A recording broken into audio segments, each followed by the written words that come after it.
1933. And then they shot a cannon right through the forecastle, and he raised up that flag and left Puerto Rico quick to conquer Nombre de Dios and sack Cartagena for the gold. Then, as your ship says today, when you're coming out, take a look on the left-hand side of the ship, or the port side of the ship. You're going to see a tiny little fort there, okay? It was built so Sir Francis Drake wouldn't come back, so they built a huge wrought iron chain fence, and they hung it up all the way from El Morro to that fort called San Juan of the Cross, and Sir Francis never made it back here. Good. You have an accent like Francis. We had here in Puerto Rico the first invasion, Sir Francis Drake. Then 4 years later, in 1598, his uncle, the Duke of Cumberland, came over here, and the mosquitoes got to him, and he left the island quickly, leaving behind a lot of cannons and artillery. Then the next invasion we had here was in 1634. We had a Dutchman named Burgomaster Balduino Hendricks that actually captured the town, but did not capture this fort. It was still under construction, but further up in Old San Juan, right near El Convento, they have a plaza called Las Rogativas, or the Rogatives, and what happened was the people came and made a procession, and they lit up a lot of torches, and the Dutch thought there were reinforcements coming, so they actually left town too. And the last invasion was in 1797. Sir Ralph Aubicon became here, and he left us the breadfruit plant that he brought all the way over from Tahiti. And after that, of course, in 1898 was the U.S. invasion, and they came here so they could get a recalling station from where to finish the Panama Canal, and we've been here since 1898. All Puerto Ricans are U.S. citizens since the year 1917, by the way. Now take a look on the left-hand side. It stands out like a sore thumb. This is the old Casino de Puerto Rico. This is where the Creoles came to gamble and socialize.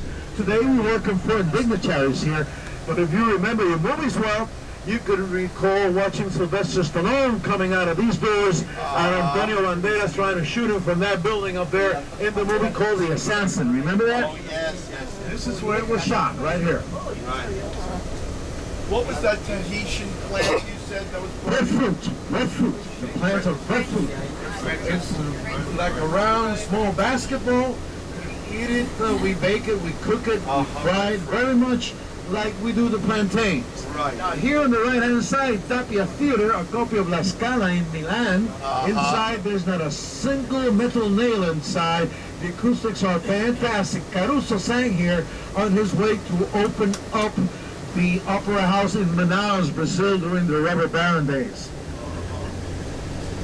Here on the right-hand side, one of our many public schools, we teach English as a second language in all the school systems here in Puerto Rico. We've been bilingual since 1975 here. Eso es mi sujeto. Yeah. Yes, sir. We are the Commonwealth of Puerto Rico, similar to Massachusetts, Virginia, or Pennsylvania. Now here on the left, this was the first high school and the first YMCA the U.S. built here. Very much for the era. All the architecture is Southern Neoclassical Revival in the architecture. Now by law, the Puerto Rican flag must always fly right next to the U.S. flag, except on this building coming up here on the left-hand side. This is the Ateneum of Puerto Rico, the keeper of our Spanish and Arabic language and traditions.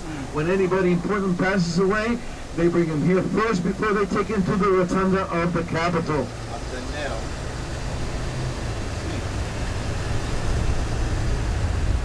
And then once again, right through here, we're passing Casa de España, the most exclusive club the Spaniards had here.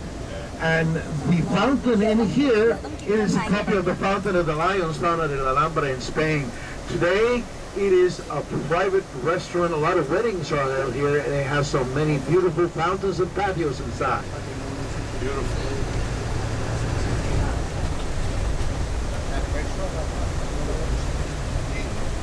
We're going to do a little pit stop here so you can take a picture of all the presidents of the United States that have visited the island here.